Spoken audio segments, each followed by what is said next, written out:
Abra sua Bíblia em Lucas capítulo 19.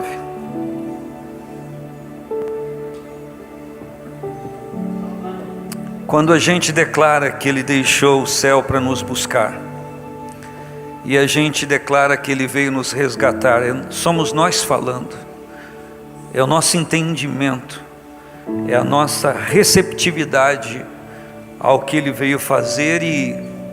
E se, presbítero Redinan, eu e você dizemos cantando que Ele deixou o céu para nos buscar e Ele veio para nos resgatar, Glazer, significa que nós entendemos o propósito. Amém ou não? Glória a Deus. Eu não iria falar isso, mas eu vou dizer. É um momento de menor visualização de culto que já tivemos, por conta do momento que nós estamos vivendo. E talvez um dos cultos que menos pessoas estão no templo. Mas eu não vim por causa de você, eu vim por causa dele. Diga para o seu irmão, diga: eu não vim por causa de você, eu vim por causa dele. Mas uma coisa eu tenho plena certeza: se você está aqui, você veio por causa dele. Você veio para cultuá-lo, sim ou não? E vamos ser sinceros, nós não estamos desinteressados no que está acontecendo agora. Nós estamos interessados sim, mas vamos demonstrar para nós mesmos com senso de equilíbrio, não pelo controle no dedo aí do seu aparelhinho que você tem na mão, mas pelo controle no seu coração, do Espírito Santo, que embora a gente tenha interesse no que esteja acontecendo agora no Brasil, nós temos o maior interesse naquilo que vai acontecer na eternidade. Então, se você veio para cultuar, em nome de Jesus, faça isso. Tenha o poder sobre o seu ânimo de não pegar no seu aparelho durante a ministração, durante o culto. E se você é do tipo de gente que oscila, desliga, em nome de Jesus, porque nós viemos para adorar a Ele. Sim ou não? Lucas, capítulo 19, você conhece. Tendo Jesus entrado em Jericó, ia passando, e eis que havia ali um homem chamado Zaqueu, e era este chefe dos publicanos e era rico, e procurava ver quem era Jesus, e não podia, por causa da multidão, pois era de pequena estatura. E correndo adiante, subiu a uma figueira brava, para o ver, porque havia de passar por ali. E quando Jesus chegou àquele lugar, olhando para cima, o viu e disse: Zaqueu, desce depressa, porque hoje me convém pousar, dormir em tua casa. E apressando-se desceu e recebeu com júbilo, com alegria, gostoso, com prazer. E vendo todos isso, murmuravam, dizendo que entrara para ser hóspede de um homem pecador. E levantando-se Zaqueu, disse ao Senhor: Senhor, eis que eu dou aos pobres metade dos meus bens, e se em alguma coisa tenho defraudado alguém, o restituo quadruplicado. E disse-lhe Jesus: hoje veio salvação a esta casa, pois também este é filho de Abraão, porque o Filho do Homem veio buscar e salvar o que se havia perdido. Querido Senhor, que privilégio estarmos juntos no templo, para celebrarmos ao Senhor, para o glorificarmos e declararmos, Senhor, a eternidade do Teu reino e do Teu governo sobre a nossa vida. Como é bom termos ao Senhor reinando sobre nós. Muito obrigado por esse tempo e por esse momento de meditação na Tua Palavra, e que a Tua Palavra produza em mim e também em cada um que está aqui cada irmão, cada irmã, e das pessoas que, por certo, terão tempo em outro tempo para estar diante desta palavra conhecida e que precisamos viver e reconhecer para podermos viver. Por Cristo Jesus, amém e graças a Deus. Amém, o Senhor? Graças a Deus. Que privilégio podermos estar aqui celebrando ao Senhor. O Senhor Jesus arremata esse episódio com Zaqueu ali em Jericó, dizendo que, quando ele diz porquê, ele diz: a razão é que o Filho do Homem veio buscar, a razão dele estar aqui é que o Filho do Homem veio buscar e salvar o que se havia perdido. Quando nós olhamos a narração, a narrativa bíblica, a história bíblica e o contexto do que está acontecendo e onde Jesus está, nós somos inclinados a crer, a acreditar que o Senhor Jesus se refere aos judeus. João escreve, isso está no capítulo 1, versículo 12, que ele veio para o que eram os seus não receberam. Mas a todos quantos receberam, deu-lhes o poder de serem feitos filhos de Deus, aos que creem no seu nome. Mas quando nós olhamos a história bíblica e o todo da Bíblia, nós vamos perceber não uma geração numa nação chamada Israel perdida, distante. E isso está no teor da Bíblia.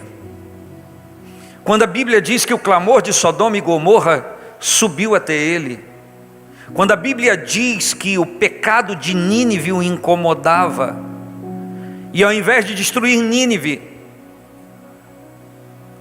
uma nação pagã, ele envia o seu profeta para dizer para eles que se eles se arrependessem, ele não destruiria.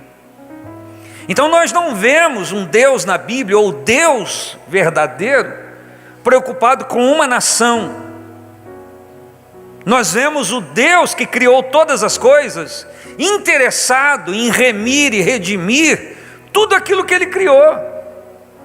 Então os olhos de Deus, a audição de Deus, não se volta só para esse lugar, e não para um pequeno povo, uma grande nação, não. O olhar de Deus, a atenção de Deus, o interesse de Deus, está em tudo aquilo que Ele criou. Nós olhamos as pessoas e, em decorrência daquilo que elas fazem, do pensamento que elas emitem, nós criamos nossas restrições. Nós nos ausentamos de pessoas que às vezes são queridas e a gente não deveria se ausentar por conta daquilo que elas exalam na maneira de falar, na maneira de agir, na maneira de interagir, na maneira de discorrer sobre alguma coisa. Mas o Senhor não. O Senhor é aquele que deixou o seu trono de glória e veio para buscar. A gente diz que veio para nos buscar porque nós pensamos tendo um relacionamento com Ele, mas na verdade Ele veio buscar e salvar tudo aquilo que se havia perdido. E Ele não está falando de uma nação, Ele está falando de tudo aquilo que Ele criou, que Deus tem propósito em restaurar tudo. Fato é que a narrativa bíblica, quando fala da matéria da teologia, escatologia, nós vemos que o plano de Deus é a restauração de tudo. É a restauração de Israel, sim. É a restauração da terra, sim. É criar novos céus, nova terra, sim. É permitir que no milênio todos estejam ali, sim.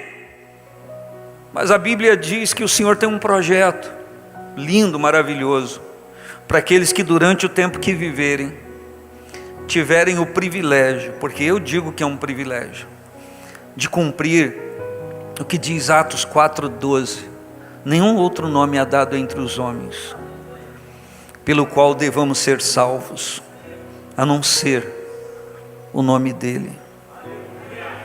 É o nome dEle. Nós estamos saboreando até amanhã Filipenses, depois vamos já em novembro para Efésios. Que coisa interessante e linda saber que Ele começou em nós uma obra linda, maravilhosa, de busca, de resgate, de restauração. E a gente está tão prazeroso nisso que Ele está fazendo, que a gente está interessado que Ele implemente o propósito dele na nossa vida, que isso não pare. Interessante que por mais santificado que você seja, mais dedicado às coisas de Deus, ainda há muito para a gente conhecer em Deus e interagir no Espírito. Há muitas coisas a serem reveladas ainda. Eu penso que seja nesse pensamento que Paulo diz que as tribulações desse século, desse tempo, não são para comparar com a glória em que em nós há de ser revelada. Então existe muito de Deus para ser revelado a nós, mas em algum momento a obra dele tem que começar em nós. Buscar,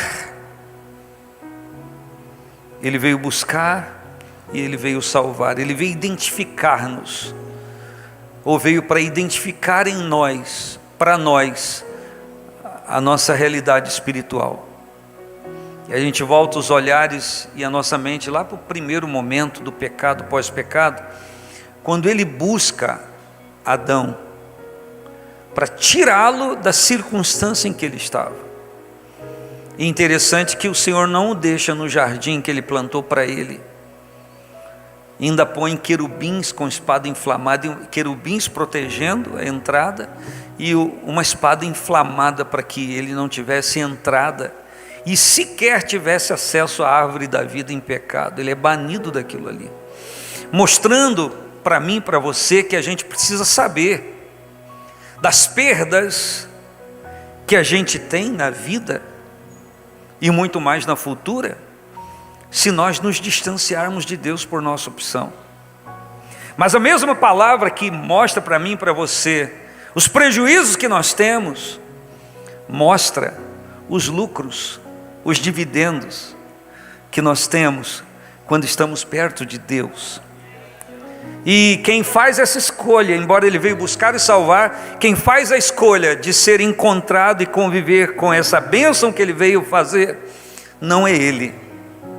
Ele veio buscar e salvar, e ele apresenta o seu plano, o seu governo, e a gente decide se a gente se submete a ele ou não.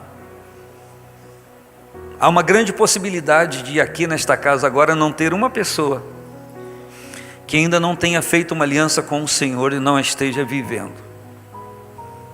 Há uma possibilidade, mas há também uma possibilidade plena, geral e restrita de que dos 100% de pessoas que estão aqui, que já foram buscadas, resgatadas e têm relacionamento com o Senhor, há uma probabilidade de 100% que nenhum de nós chegou ainda no ponto, no propósito que Ele queira fazer com que a gente chegue. E o que eu quero dizer com isso é que é espaço na sua vida, por melhor que você seja, ou talvez um dia já se aproveitou do seu tempo precioso para se examinar, para examinar outra pessoa, deixou de ser achado pelo Senhor, restaurado por Ele, visando outra pessoa. Eu peço a você que volte os seus olhos para você e para quem você é, porque hoje, nesta noite feliz, nesse santo lugar, Ele está presente pelo seu Espírito, e há em mim e há em você algo que clama, que deseja mais das fontes das águas da vida de Deus. O nosso espírito geme. Paulo chega a dizer: estou com contrações como a que está prestes para dar à luz. As irmãs sabem bem o que é isso. Oh glória, está chegando, está chegando. Interessante que a dor não alivia, as dores intensificam. E daqui a pouco, como disse Jesus, que a mulher, quando está para dar à luz, sofre, sente tristeza por causa da dor, mas essa dor dura até o momento que ela ouve entrar na sala pós-parto e ela escuta o choro, e vem alguém trazendo, embalado nos braços, a criança. Como diz uma irmã, para tudo, o tempo cronológico, stop, para. e ela não olha para outro lugar. A dor que pode ser intensa permanece, mas não é sentida. Escute o que eu lhe digo: a dor está ali, ela é intensa, é um incômodo pós-parto, mas ela não é valorizada. A dor não é valorizada. Por quê? Porque está chegando algo muito mais importante do que a dor. Está chegando o prazer de tudo aquilo, daqueles meses. E agora pode pegar nos braços e ver. O Espírito Santo quer que nós sintamos isso. O mundo conspira contra a nossa fé, o mundanismo conspira. As dores de parto, elas vão se intensificar até o arrebatamento da igreja. Mas aguarde, vai haver um momento que essas dores não vão ter valor algum. Não vão nos importunar em nada, porque o nosso olhar está fixo nele. Você acha que é à toa que ele disse, o escritor aos Hebreus, que a gente deve olhar para Jesus, o autor e consumador da nossa fé, que suportou a cruz e desprezou a afronta?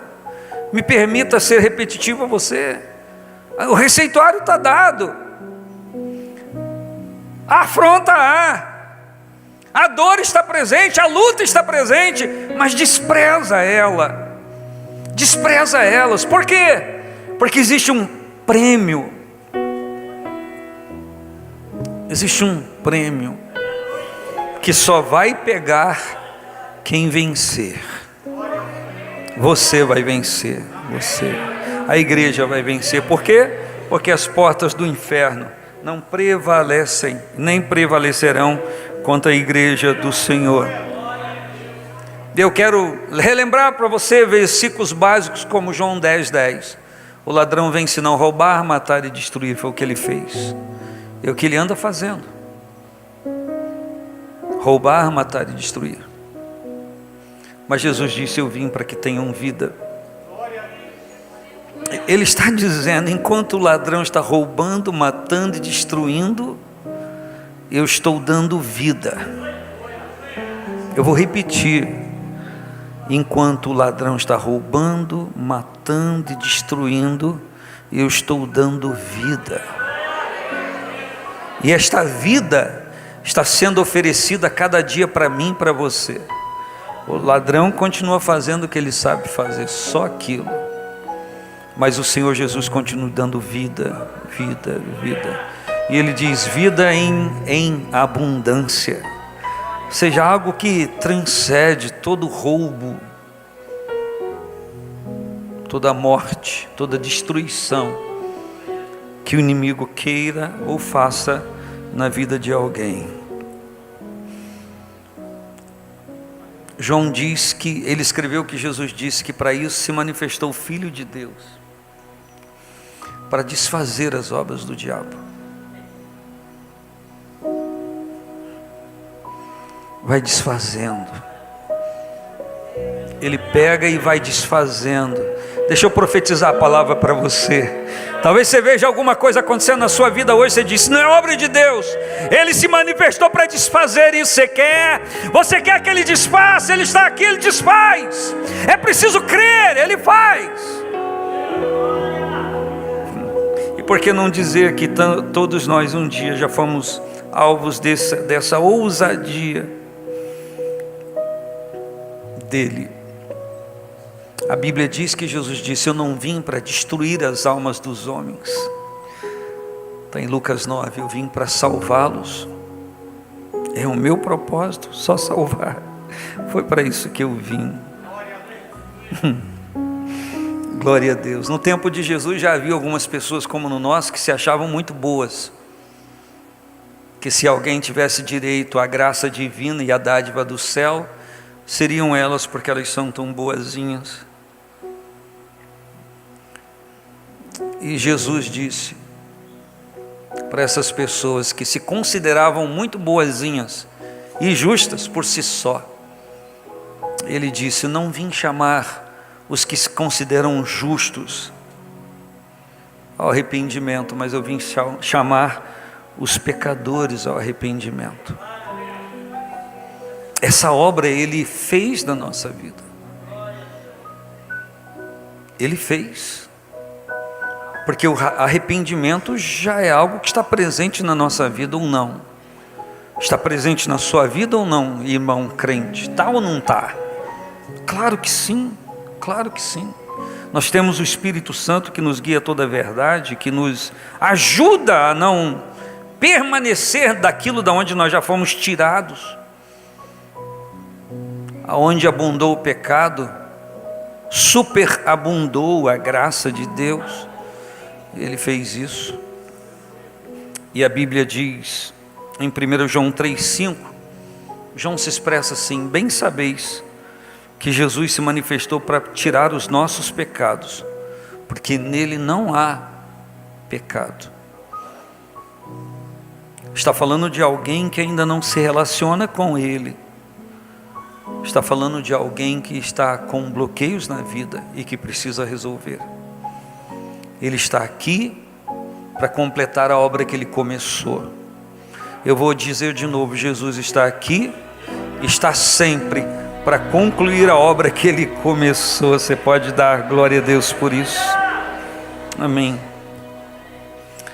O texto de Lucas 19 conta a história de um homem que todos nós sabemos. Ele está em Jericó. Jericó é a sua cidade. Se você olhar versículos antes, está relatado a cura do cego, que Jesus passa por ele, porque ele está na entrada de Jericó. Jesus passa por ele. Bartimeu está à beira do caminho. Ele é restaurado pelo Senhor Jesus. A obra que Cristo fez de curar o Bartimeu foi notória a toda Jericó. Tanto que a multidão que chega com Jesus a Jericó, antes da cura de Bartimeu, era uma. E depois da cura de Bartimeu, aquilo se alastrou de uma forma tão rápida em Jericó, que Jesus era pressionado com muita gente, com uma grande multidão. E o assunto correu. Bartimeu está enxergando, Bartimeu está vendo. Imagine uma pessoa conhecida na nossa cidade, no seu bairro, no seu loteamento, que tem um sério problema, e alguém diz, Jesus curou, Jesus restaurou, e alguém diz, Jesus está por aqui ainda, está chegando aqui na rua. As pessoas se aglomerariam de uma forma. Hoje, quando se fala em alguém, olha, fulano tem a unção para curar, fulano revela tudo. A revelação boa para mim é essa aqui, está tudo aqui. Mas eu creio em Deus que usa pessoas para mostrar algo que às vezes a pessoa, querendo, não consegue ver, não consegue enxergar.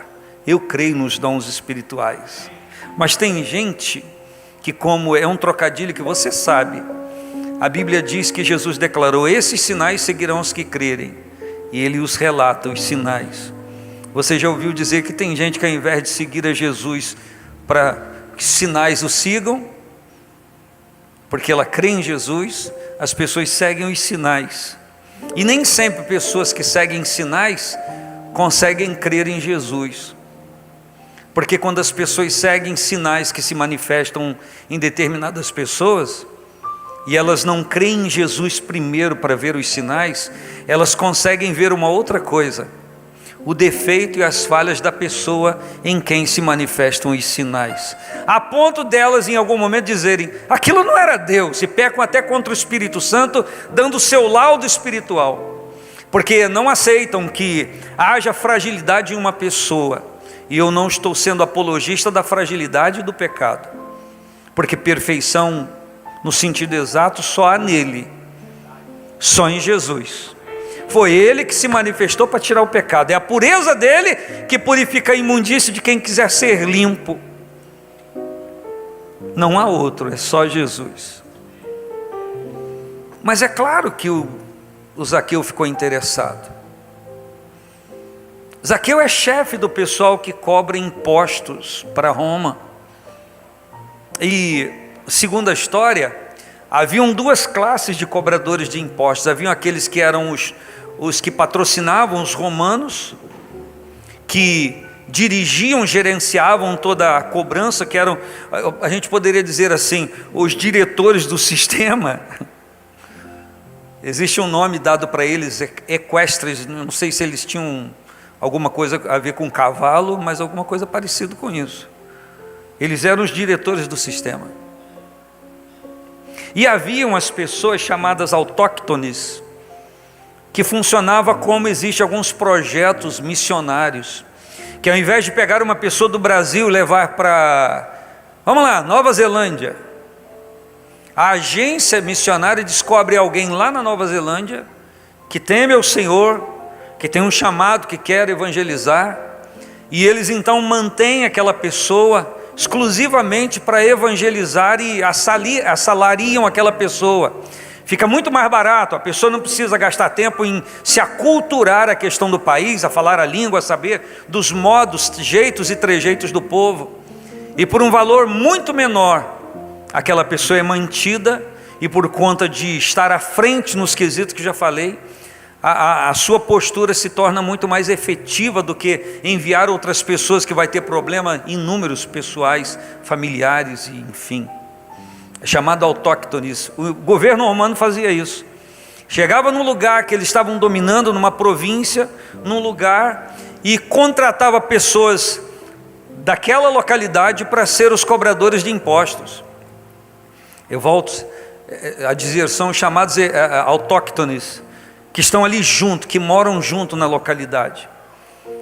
Eu e você sabemos que o Senhor, passando pela alfândega, quando ele estava chamando os discípulos, ele encontrou Levi, que também recebeu o nome de Mateus, que estava na alfândega cobrando impostos, porque ele era um publicano. O nome dado a essas pessoas lá em Israel eram os publicanos, ou seja, aqueles que cobravam impostos para Roma.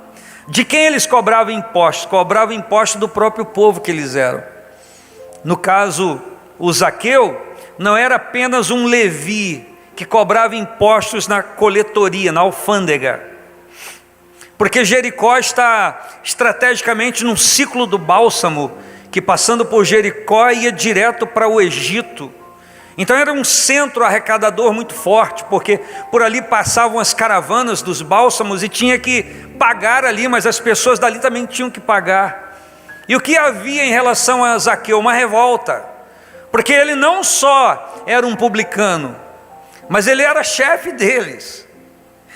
E tem um outro problema aqui, a Bíblia inclusive, Lucas é meticuloso em dizer que Zaqueu era chefe dos publicanos e era rico. Para os judeus, desde lá do Abraão, e não é um julgamento aos judeus, mas eu quero lhes dizer que é mais ou menos assim até hoje, porque eu lido com alguns judeus ortodoxos e alguns não ortodoxos. Para eles é da mesma forma, o estabelecimento da bênção de Deus na vida deles é o poder econômico que eles têm. Talvez a igreja herdou um pouco desse cisma, alguns pelo menos. E para eles uma pessoa abastada financeiramente falando, era uma pessoa abençoada por Deus. Mas uma pessoa que tinha uma vida restringida nesta área, de certa forma consideravam que era uma pessoa amaldiçoada por Deus. Por que Lucas frisa era rico? Porque isso toca na ferida deles, porque o Zaqueu era rico, mas eles o abominavam porque ele era chefe dos publicanos, chefe dos cobradores de impostos. Você leu no texto que eu li com você, você já observou algum momento dizendo que Zaqueu era ladrão? Está escrito aqui. Mas o meu evangélico diz que Zaqueu era ladrão. Não tem nada disso escrito aqui. Ao contrário, se eu fosse defender Zaqueu, dentro do texto eu encontraria um monte de álibi para provar que ele não era ladrão. Talvez um dos mais severos é que, se ele se enriquecesse porque estava tirando dinheiro demasiado das pessoas, o próprio Império Romano o impediria de exercer aquela função. Ele seria tirado. Por quê? Me permita dizer o que eu vou dizer. Se alguém tem que roubar aqui, somos nós, os diretores do sistema. Me permita dizer o que estou dizendo.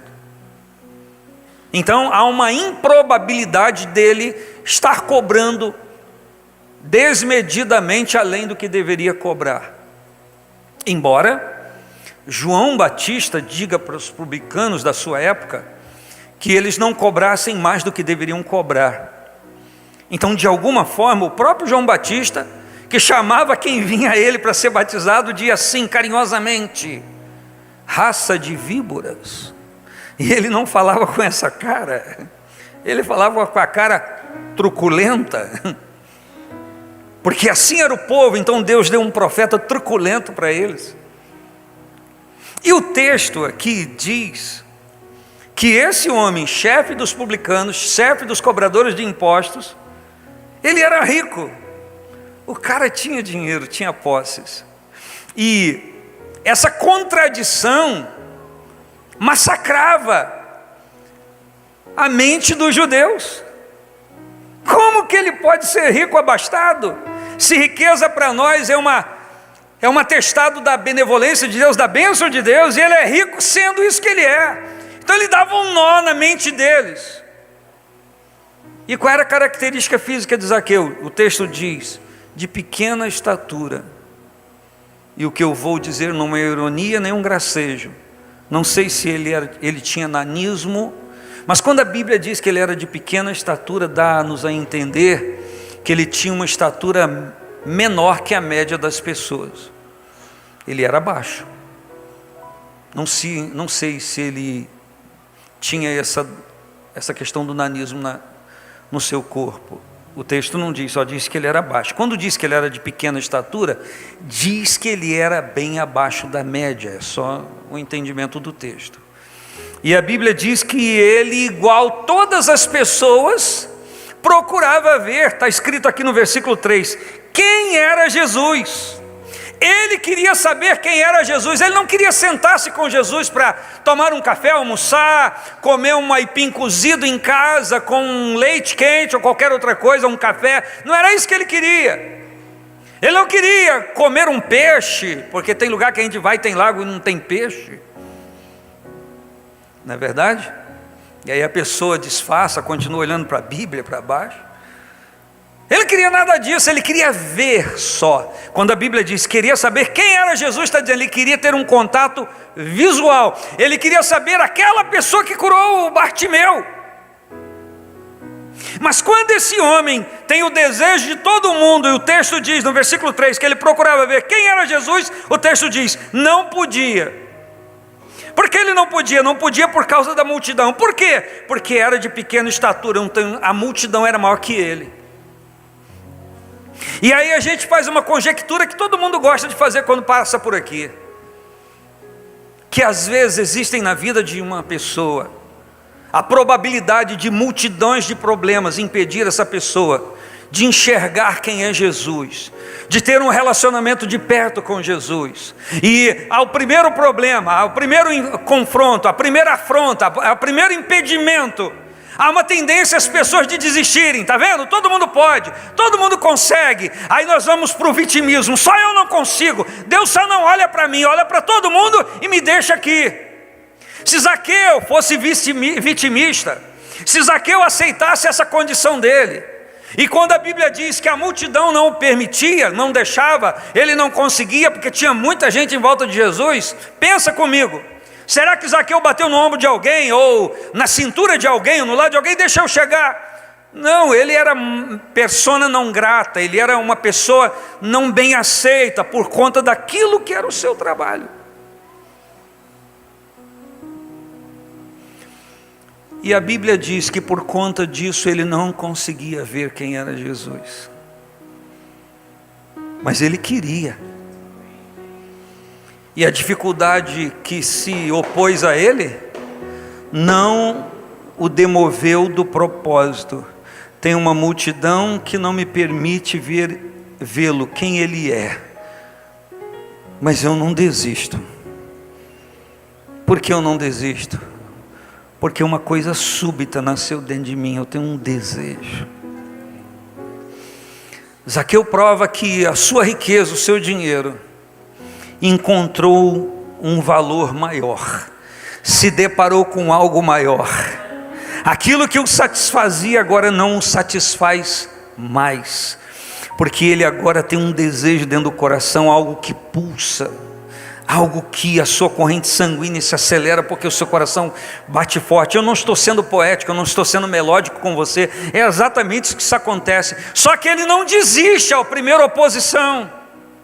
Ele é Zaqueu como todos nós aqui, que temos um propósito em Deus e não desistimos, e não vamos retroagir. Paulo diz à igreja: nós não somos daqueles que voltam atrás, nós não somos daqueles que desistem, mas eis que esquecendo das coisas que a gente deixa para trás, nós vamos prosseguir para o alvo. Talvez estando aqui, você é uma pessoa que hoje está vivendo isso ou já viveu, e talvez de 100% que está aqui, todos nós já vivemos isso. Uma decepção aguda, um problema agudo, uma multidão de problemas. Quem sabe a sua cachola está cheia de problema, está como uma caixa de abelha. Mas o Senhor Jesus veio aqui buscar e salvar. O Senhor veio aqui fazer grande obra. Se você não desistir, aquilo que hoje é insolúvel vai ter solução. E ele teria uma boa desculpa para dar. Vou ver agora Zaqueu diante do trono, condenado, e o Senhor julgando. Ele poderia dizer: o Senhor viu aquele dia que eu quis conhecê-lo? O Senhor se lembra? O Senhor é Deus, sabe que eu estava determinado, meu coração pulsava, eu queria, tudo naquele momento perdeu todo o valor, eu queria ver quem era o Senhor. Mas o Senhor sabe que a multidão não me deixou vê-lo. O Senhor sabe que eu quis, mas me impediram. Ele teria um bom argumento para defender-se. Mas o que o texto diz é que ele não se paralisou, não aceitou aquilo que estava acontecendo. E nós vivemos dias, me permita a franqueza e a palavra direta. Às vezes a gente deixa de aceitar aquilo que Jesus está trazendo para nos provar, para nos melhorar, para nos restaurar, para nos conformar com a vontade dEle, no sentido de conformação, de alinhamento, e a gente rejeita essas oportunidades, e a gente tem coragem de cantar: cada vez que a minha fé é aprovada, tu me dás a chance de crescer um pouco mais. Mas não é essa a nossa reação.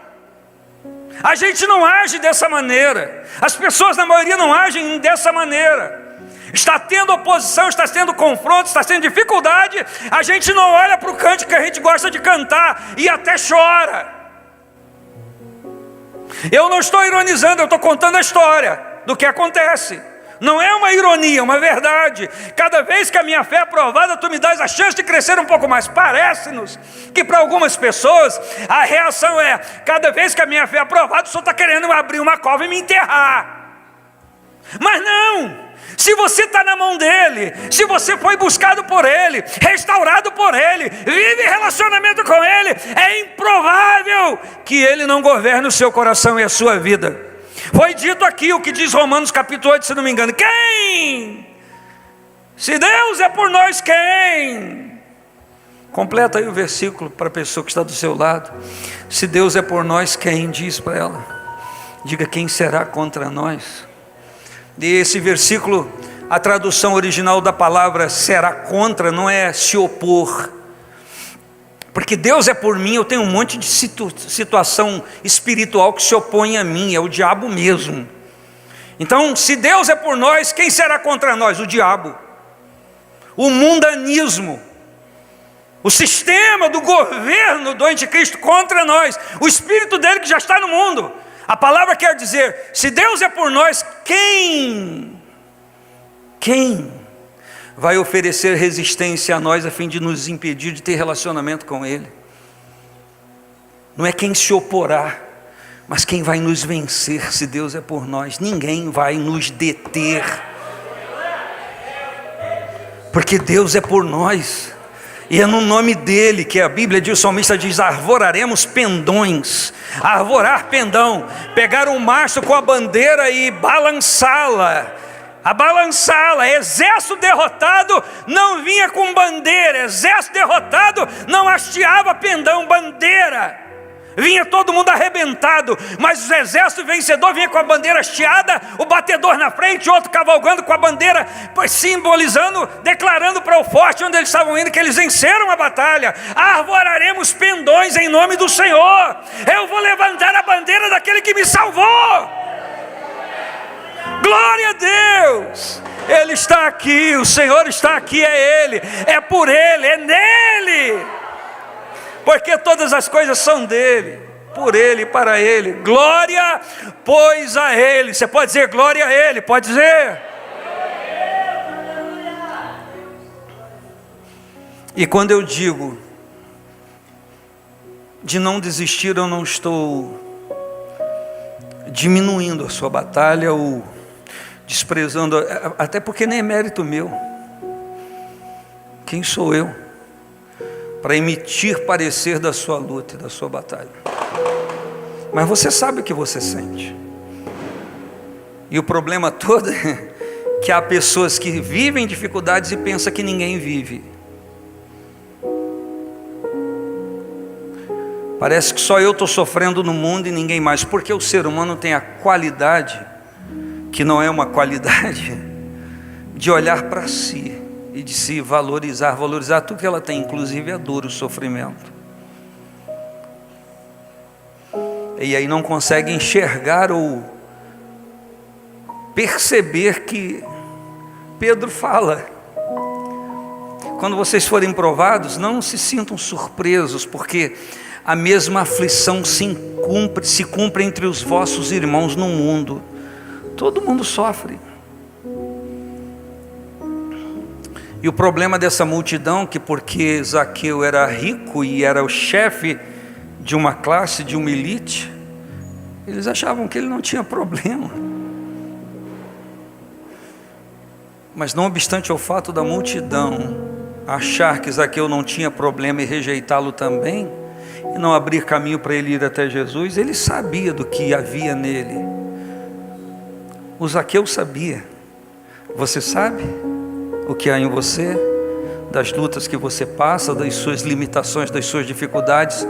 E a questão aqui não é só saber. Você é capaz de crer que o Senhor que veio buscar e que a gente cantou aqui, deixou o seu trono, deixou o céu para buscar-nos, veio para nos resgatar. Você cantou isso. Será que você tem... Eu vou falar uma palavra forte agora. Você tem a competência de viver isso? Será que eu tenho a competência de viver isso? Irmãos, eu não estou pregando o que eu vivo, eu estou pregando o que eu preciso viver. Sou igual a você, nós somos todos iguais. Nós precisamos ter a competência de ver isso e lançar a nossa ansiedade sobre Jesus, porque Ele tem misericórdia de nós. O Senhor tem misericórdia de nós. Admita, não se blinde. Errou, diga: eu errei. Pare de se blindar e achar que você é, como dizia a propaganda, o último Sprite no deserto. Não é. Não sei que você gosta de Sprite, água gelada com gás, vai. E o Zaqueu se viu assim, como eu e você somos. E como por causa da multidão, ele não conseguia ver quem era Jesus. Estou no texto, o versículo 4 diz que ele, sabendo o circuito, porque Jericó, a rua onde Jesus estava passando, ele ia passando, sabia que ele estava indo embora, sabia, ele vai passar lá.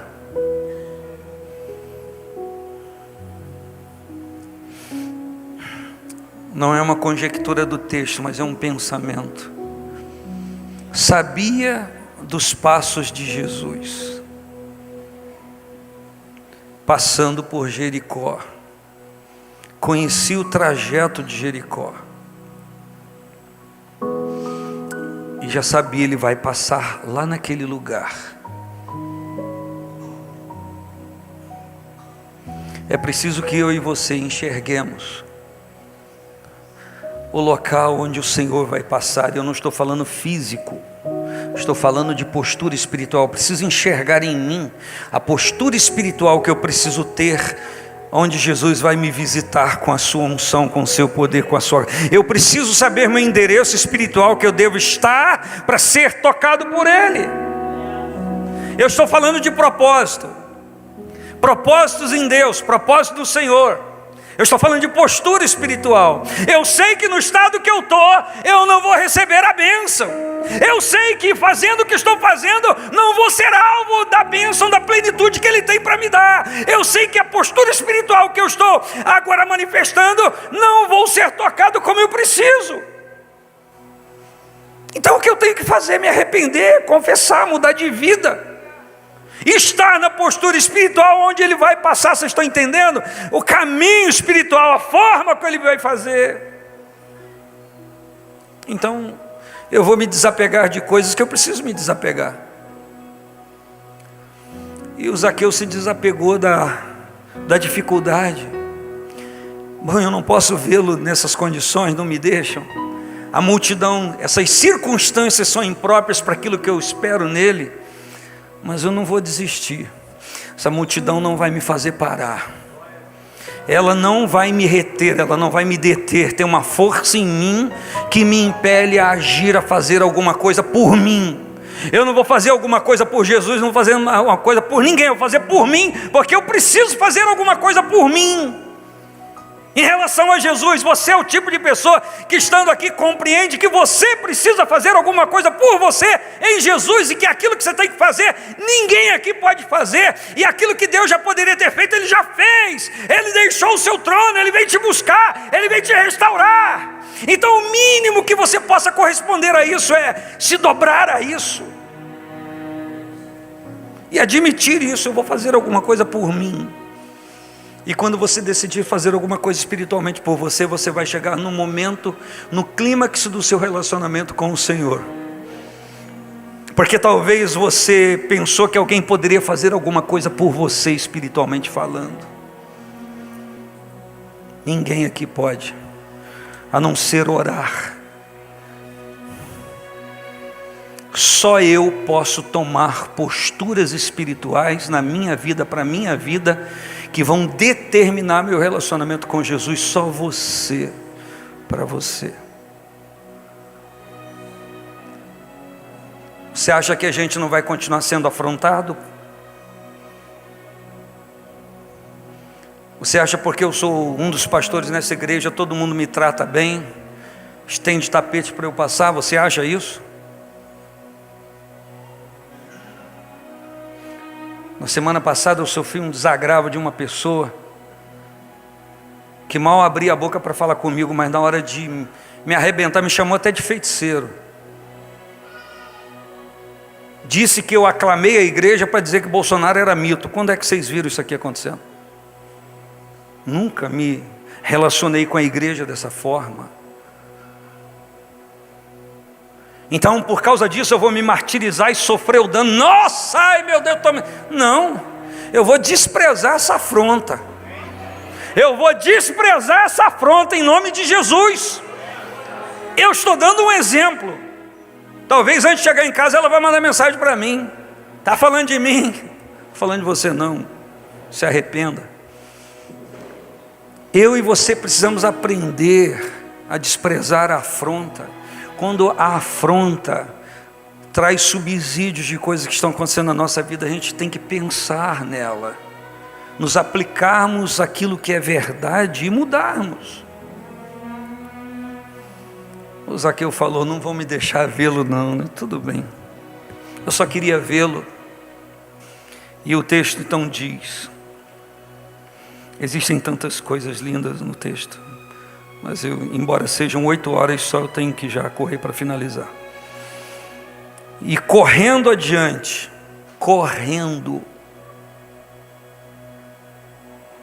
eu não vou ousar fazer conjectura disso não. Ele andou mais rápido que Jesus. Por que ele conseguiu andar mais rápido do que Jesus? Nunca tinha pensado nisso, me veio à mente agora. Eu quero que um raio caia na cabeça do pastor Enéas agora, se eu estiver mentindo. Ele está lá em São José.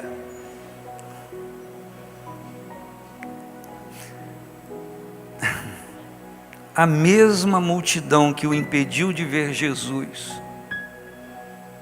freou os passos de Jesus para ele poder correr adiante. Profetizo que os mesmos impedimentos que estão lutando com você, para você não ser em Deus o que você quer ser, são esses mesmos impedimentos que vão ser burlados pelo poder de Deus, para que você atinja o patamar que Deus quer que você chegue. Oh, glória a Deus! Deus vai usar aquilo que na sua vida é impedimento, se você alinhar o seu coração com Ele, para te trazer uma grande vitória nele. Aleluia! Pequena estatura, perna menor, não leva a mão não. Perna maior anda mais rápido, perna menor anda mais demorado. Não obstante ao fato da sua pequena estatura, correndo adiante, na frente, adiante é na frente. Correu e ainda subiu, né? Nós estamos falando de uma pessoa pequena, que correu e subiu numa figueira brava. Está caindo por terra hoje seus argumentos. Está caindo por terra hoje. Glória a Deus, a luz de Deus está brilhando, a resposta de Deus está chegando para todos nós. Não use mais esses argumentos, eles caem por terra. Dá teu jeito em Deus. Deus vai usar você, vai ministrar em você, para você reagir. Deus vai trazer uma estratégia. Já que a multidão não deixa, então vai embora, eu vou voltar para lá, vou até dar uma apertada nesses caras que estão aí na multidão e não estão pagando, vou cobrar deles agora. Não. Correndo adiante, subiu uma figueira brava, com o propósito de ver, para o ver, porque havia de passar por ali. Ele correu para ver, ele se apressou para ver. Quantos de nós fica parado, tão parado? Se Ele me ama, que Ele se manifeste a mim. Se Ele tem uma obra na minha vida, que Ele apareça para mim de noite, no escuro, com a luz tão clara, que eu não tenha dúvida que Ele. Não, Zaqueu não pensou nisso não. Quer saber de uma coisa? Eu vou fazer o que eu tenho que fazer, eu vou correr, vou dar meu jeito, porque não abro mão de vê-lo, porque Ele está indo embora. E se eu não o ver agora, eu não sei se eu vou conseguir vê-lo. Esta noite, este momento, esta palavra, esta pregação tem que soar dentro de nós assim. É uma oportunidade que Ele está me dando. Agora eu vou me agarrar a ela. Não, aí a gente sonoplastiza poeticamente. Tem gente aqui que não tem um relacionamento com o Senhor. Nós oramos como igreja para que o Senhor te dê uma outra oportunidade. Isso nos soa como desculpa para ninguém vir à frente e de alguma forma afaga a nossa impotência espiritual e a nossa dedicação. A gente tem esperança que um dia você tome uma decisão. Hoje não. Hoje não. Quando ouvires a voz do Senhor teu Deus, não haja como aqueles que endureceram seu coração no deserto, e você sabe o resultado que houveram, os resultados que houveram sobre eles. Quando ouvires a voz do Senhor, não endureça o seu coração, abra o coração, amoleça o coração, deixa a palavra cravar em você e haja conforme aquilo que o Senhor está incitando a fazer. É assim, nós estamos num culto, a gente ouve a voz de Deus, a gente se glorifica ao Senhor pela palavra, por aquilo que se manifestou, a gente se enche de esperança. Virada do ano, a gente diz, não vai ser como o ano passado, e a gente vai para casa crendo naquilo, e os dias vão passando e vai esfriando o que a gente creu, e a gente não consegue realizar, e aí a gente usa a própria palavra para nos confortar, dizendo, o Senhor falou aquilo comigo, mas pois é. Filipenses diz o contrário, que Deus opera em vós o querer como efetuar. Ele traz a ideia para você e Ele te dá o poder para você realizar aquilo que Ele trouxe para você. E se não acontecer, covardia sua, fraqueza sua, minha, prostração minha, porque Deus não traz uma ideia sem trazer o poder para fazer. Escreva no livro que você vai escrever e dá o crédito para mim. E o Zaqueu então correu adiante, subiu a uma figueira brava para o ver, porque havia de passar por ali. Todo mundo sabe disso, só vou repetir. Ele subiu na figueira brava para ver Jesus. Só isso. Ah, não só isso. E quando Jesus chegou àquele lugar onde a figueira estava, que ele correu antes e subiu nela, Jesus passaria por ali. E se ele não tivesse ido, Jesus passaria debaixo da figueira. No mínimo, estivesse cansado, muito sol, ia pegar só uma sombrinha ali para ir e seguir em frente. Mas fato é que ele passaria direto. Mas por quê? Naquele lugar, naquela figueira, alguém subiu não por subir. Ele subiu com um propósito. E quando nós temos um propósito com o Senhor, e aquele propósito foi feito para a causa do Senhor, receba, o Senhor vai passar por ali. Passar por ali pode representar agora na sua vida qualquer setor da sua vida, familiar, financeiro, profissional, mas muito mais no quesito vida eterna e relacionamento com Ele, dons espirituais e tudo mais. Jesus vai passar por ali. Quem sabe já está passando por aí. Está falando isso para a gente dar glória a Deus, para a mensagem? Não. É para você pensar nisso. Repito, Jesus passaria por ali, estando ele ali ou não. Ele passaria por ali. Esse é o detalhe. Jesus vai fazer o que ele tem a fazer, independente de mim ou de você. Mas se você estiver na postura, quando ele passar, algo vai acontecer na sua vida. É na sua vida. Por quê? Porque dele sai virtude. Quem me tocou? Ô Jesus, tu está delirando, a multidão te aperta. Não estou falando de quem me aperta, eu estou falando de quem me toca. Alguém me tocou. Por que o senhor sabe que alguém lhe tocou? Porque de mim saiu virtude, eu senti. Vocês não sentiram porque vocês estão sem a minha virtude. Vocês não sentiram porque vocês não estão tocando na minha virtude. Mas alguém aqui tocou em mim porque de mim saiu virtude. Interessante que o texto diz que a mulher não tocou nele. A mulher tocou em algo que era dele. Quando eu toco em algo que é dele, faz diferença, e é como se tocar nele. Eita glória! Se eu tão somente tocar em suas vestes, o texto diz que ela tocou na veste, não tocou nele, só que a veste era dele. E quando você toca em alguma coisa que é dele, você está tocando nele, para o bem e para o mal, para o bem e para o mal. Não toqueis dos meus ungidos, diz o Senhor.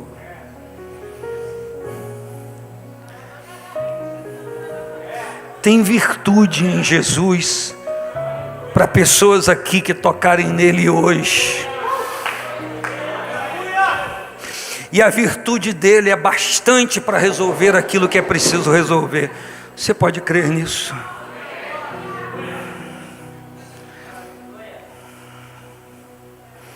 E quando Jesus chegou, eu bati aqui na mesa, está doendo minha mão.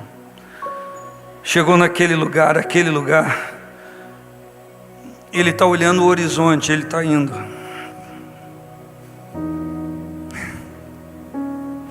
Jesus está olhando o horizonte à frente, ele está indo.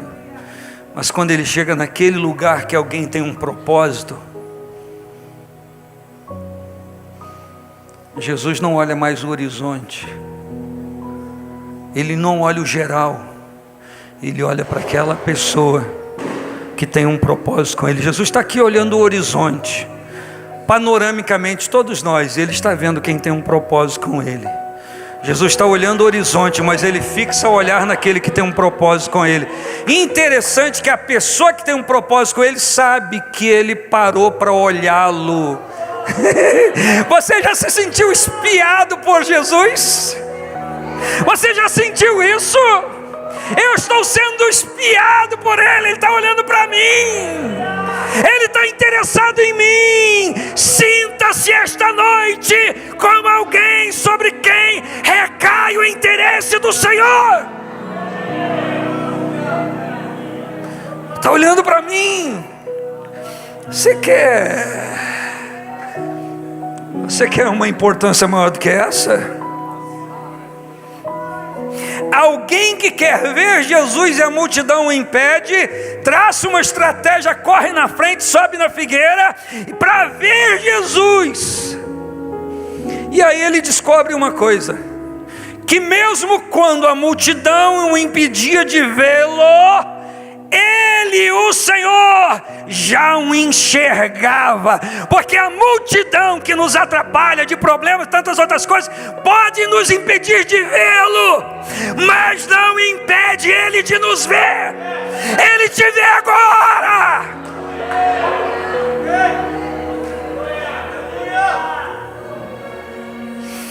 Jonas diz: do ventre do inferno clamei ao Senhor.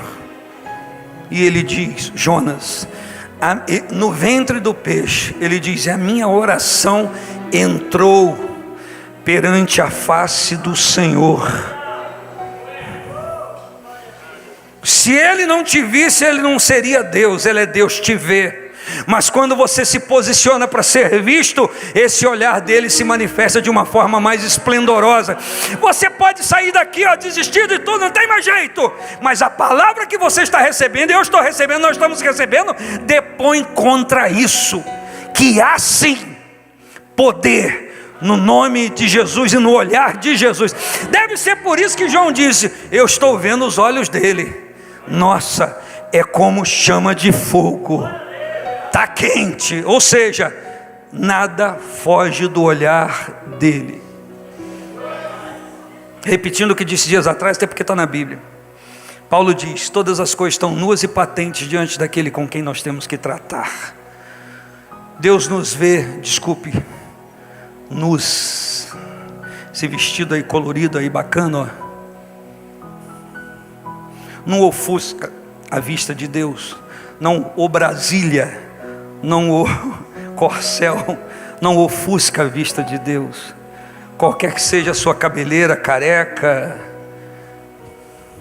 Deus nos vê desnudos. Não se esqueça disso. Deus te vê, mas te vê nu. Sabe quem é você, sabe o que você pensa, sabe o que você conspira. Quando você está sozinho na sua sala de TV, sozinho com o seu aparelho, Deus vê, tu sabe de tudo. E a Bíblia diz que nós seremos julgados não só pelo que fazemos ou falamos, mas seremos julgados pelos segredos do nosso coração. Por quê? Porque pode haver segredo para a esposa, para o esposo, para o filho, para a filha, para o pai, para a mãe, mas não há segredos para Jesus, porque Ele nos vê plenamente. Sim ou não, irmãos? Você crê nisso ainda? Pergunta para a pessoa que está perto de você: você ainda acredita nisso? Porque parece que tem algumas pessoas que não acreditam. E ele disse, olhou para cima e o viu, e lhe disse: Zaqueu, por que você subiu aí? Não era para você ter subido, é para você descer. Eu quero que você desça. Não, subi aqui para ver o Senhor. Pois é, mas eu estou te vendo. Você já conseguiu me ver? Eu estou te vendo. Desce depressa, porque hoje me convém a mim ir na tua casa e dormir lá, passar um tempo lá com você. Quem decidiu isso não foi Zaqueu, não pediu nada, ele estava quieto lá, tadinho, não falou nada. O projeto dele era só ver. Mas quando nós acolhemos o interesse do Espírito dentro de nós, a gente vai entender e compreender que o projeto de Deus vai muito além para conosco do que o nosso projeto para com Ele. Eu vou repetir a frase se eu conseguir. Quando a gente sintoniza isso, nós vamos descobrir o maior segredo do nosso relacionamento com o Senhor. Que aquilo que nós pensamos em relação a Ele, ou desejamos em relação a Ele, é imensuravelmente menor do que as intenções dEle para conosco. Por quê? Porque Ele não nos vê como uma pessoa de pequena estatura que pode ser detido por uma multidão, mas Ele nos vê com a pessoa que, mesmo tendo as suas deficiências, Ele pode operar nessas deficiências para revelar a grandeza do seu poder. Então, bem-vindo à realidade. Aquilo que para você hoje é um impedimento, para o Senhor é uma oficina para resplandecer a sua glória e mostrar para você que Ele, como fez do tudo, do nada tudo, Ele pode de novo fazer na sua vida, e agora de uma forma particularizada. Só não premedite os passo a passo de Jesus. Zaqueu subiu naquela figueira sem segundas intenções, ele só queria ver. Ele não premeditou nada além disso. Ele não, no seu intelecto não, mas o Senhor, que já o via emaranhado na multidão, já sabia e já ouvia. E quando Jesus chegou lá, ele não descobriu, ele já sabia. Pensa comigo, uma multidão ali apertando só porque ele curou o Bartimeu, e alguém subiu lá para vê-lo. Pensa, o que você acha? Jesus retardou o passo, andou mais devagar, ou já que ele está no lugar do encontro, agora quem vai andar mais rápido sou eu? E Jesus foi. Quando você chegar na postura espiritual que o Senhor te aguarda, Ele não vai deixar você esperando além. Ele vai chegar logo após para fazer o que precisa ser feito. Eu quero isso para a minha vida, eu preciso disso. Mas alguém aqui precisa? Levanta a sua mão e diga: eu preciso, Senhor.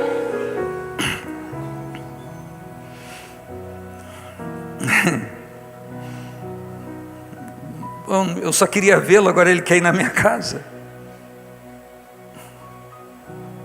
Um pecador em busca do Salvador encontra o Salvador em busca dos pecadores. Eu vou na sua casa. E quando ele falou isso, Zaqueu pulou do galho, desceu depressa, apressando-os, recebeu com alegria, com júbilo na sua casa. E agora pensem, Jesus já está na casa dele. E vendo a multidão, murmuravam, não do Zaqueu. Não, agora que o Zaqueu já centrou Jesus na vida dele, agora não tem mais jeito. Então vamos conspirar contra o Deus dele, contra o Jesus que entrou na sua casa. Dá para você entender isso no seu espírito? Já que a gente não conseguiu deter esse, me permita, esse nanico, agora nós vamos enfraquecê-lo, atacando a sua fé e atacando o Jesus que entrou na sua casa. Agora nós vamos dizer que ele entra na casa de pecador e não vai acontecer nada lá, porque é assim que espiritualmente funciona. Você centra, você entende, você compreende, você chega lá, aí os abelhudos, nada vai acontecer, ele não vai fazer nada. Aí começa a atacar o poder de Jesus em relação à sua fé.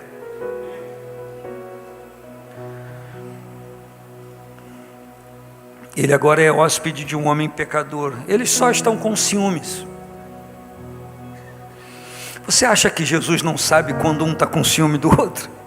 Ele sabe.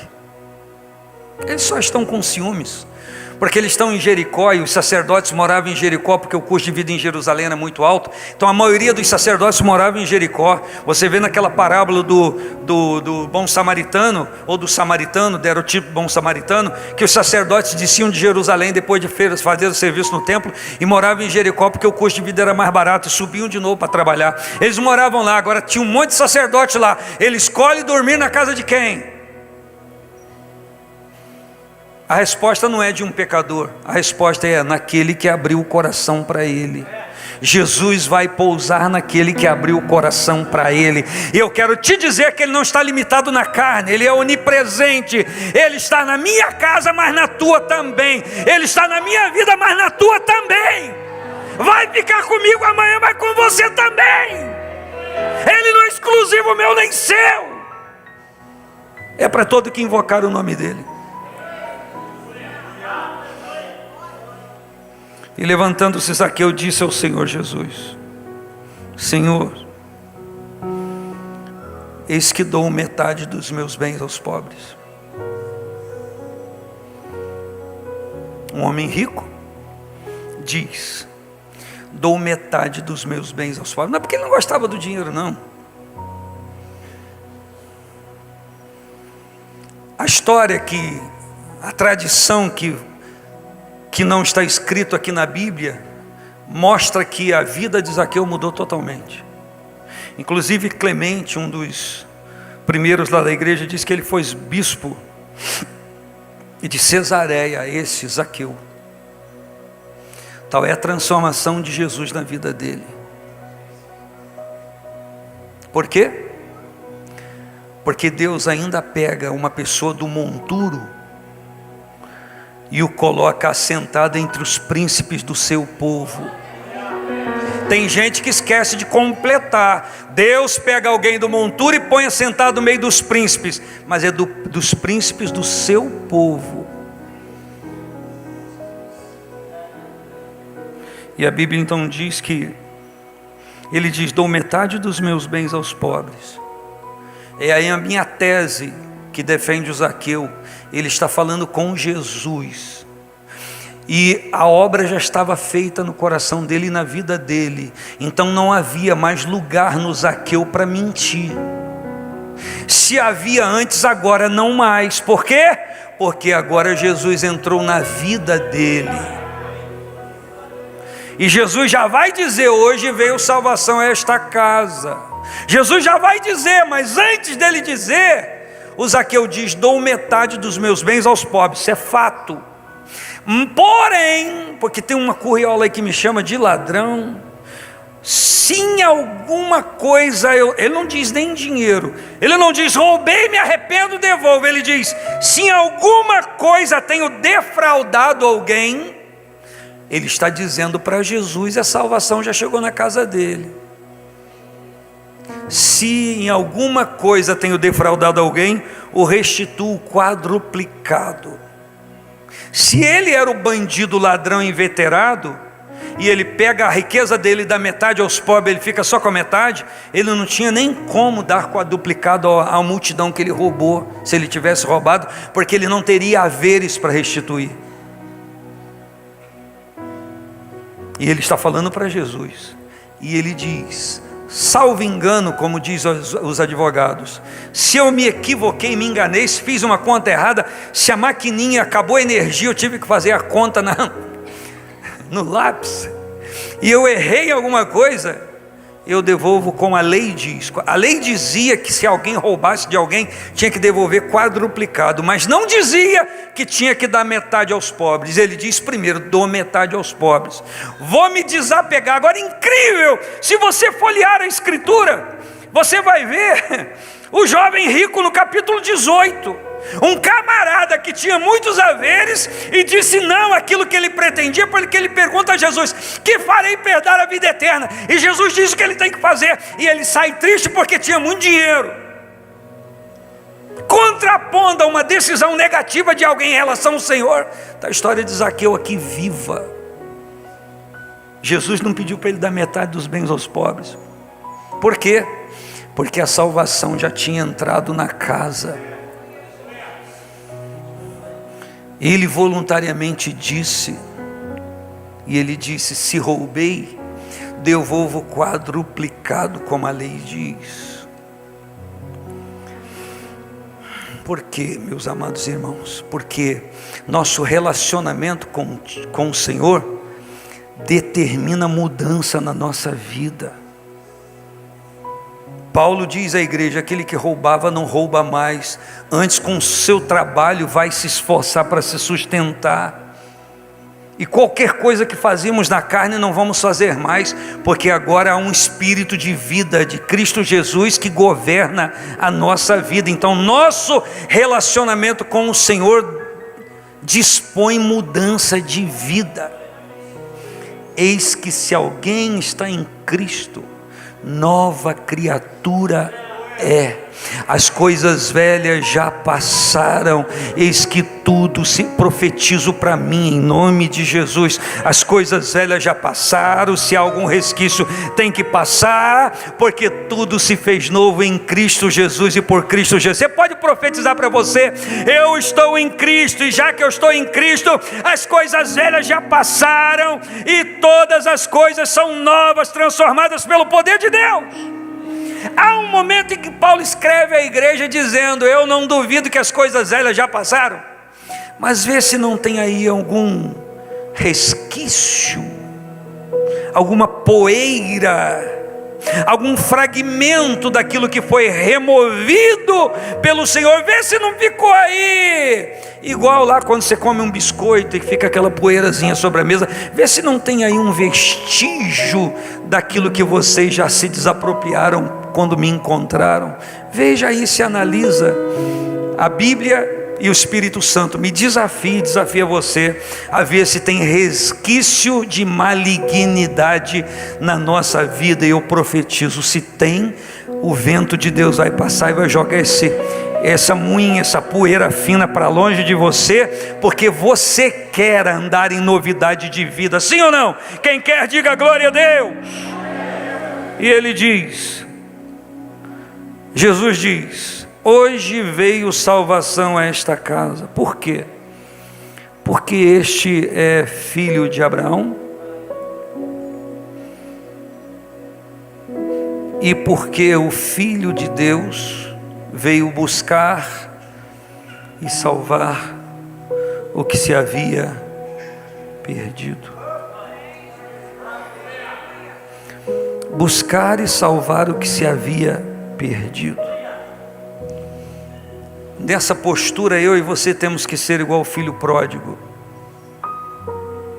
Tenho consciência da asneira que fiz, tenho consciência da bobagem que fiz, tenho consciência do que pensei e agi contrário. Estou arrependido, vejo necessidades em mim e vou voltar para o meu pai. Eu vou dizer para ele: e aí, coroa, estou de volta, numa boa, e aí, qual é? Pequei contra o céu na tua presença, tenho entendimento que não tenho dignidade para ser chamado como um dos teus filhos, como diz a cultura da época. Não tem problema para mim, não voltei para ser filho, voltei para ser um trabalhador, porque eu sei que trabalhador aqui não padece de fome, e não adianta nada aquele título que eu perdi de filho. Se estava padecendo de fome, me recebe.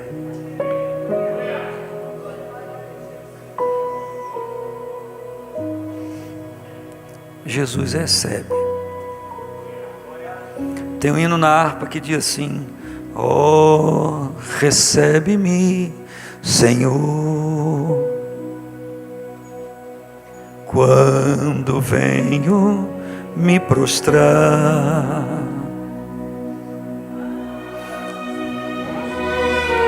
Salvador, hoje vem me consagrar. A minha alma lava, Salvador, no teu sangue puro carmesim. Minha vida toma para ser Senhor. Por favor, fique de pé. Tua para sempre, sim. 4, 3, 2. Que meus pés somente vão onde os santos possam ir, numa eterna canção. Minha voz se faz ouvir, a minha alma lava, Salvador.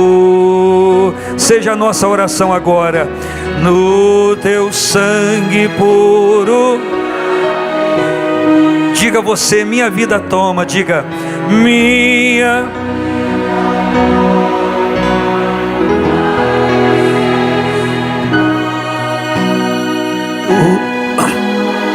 Para sempre.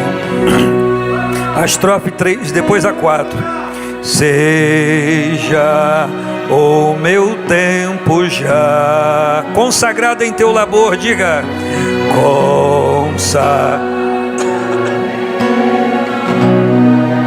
que meus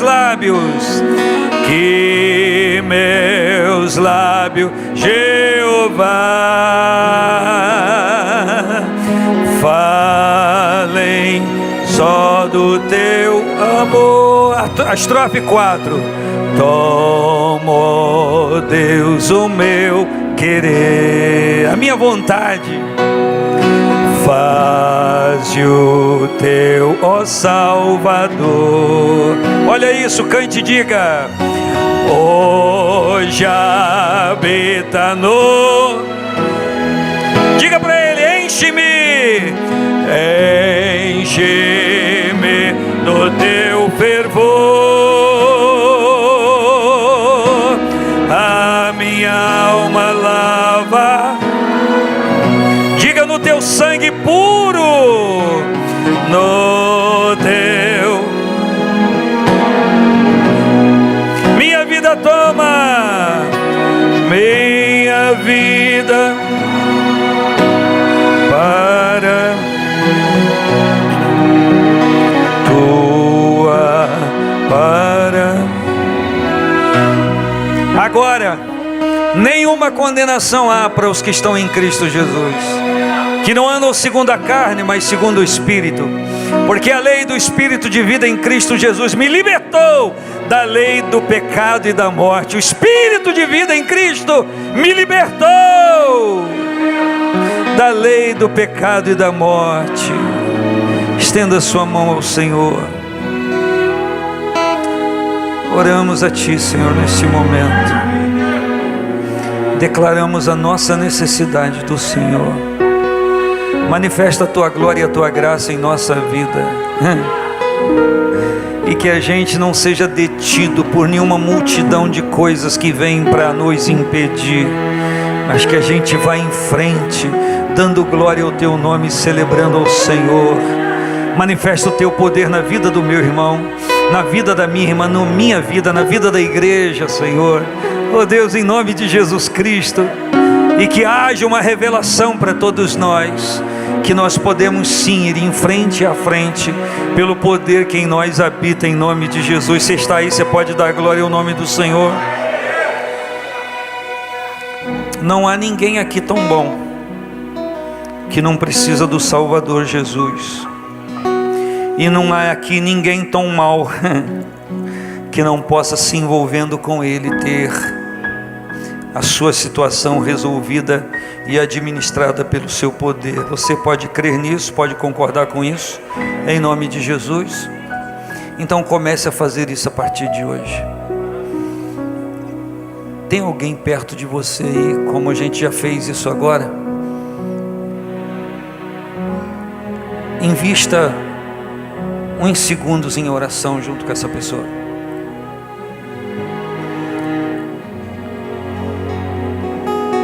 Obrigado, Senhor, por Tua palavra viva.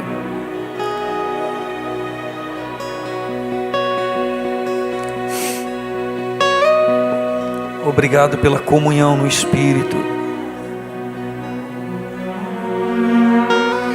Obrigado pelos entranháveis afetos de misericórdia.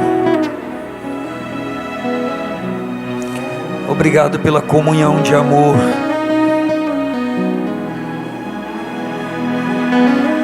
Obrigado pelo privilégio de celebrar o Senhor em nossa vida.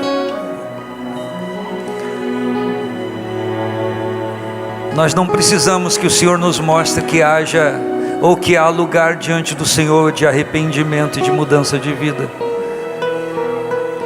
porque a história de vida desse homem retrata para nós que nós não precisamos abaixar a cabeça e desistir por nada, que todo o propósito do Senhor vai se cumprir se a gente quiser e fizer a nossa parte. Bendito seja o teu nome. Que na comunhão da oração haja agora a resposta de Deus. Que na comunhão da oração haja agora aquilo que é produto da tua presença em nossa vida. Nós te celebramos o nome e a oportunidade de estarmos diante do Senhor, em nome de Jesus. Quem concorda, diga amém. Solta a mão do seu irmão e aplaudamos o Senhor Jesus por sua bondade e por sua misericórdia.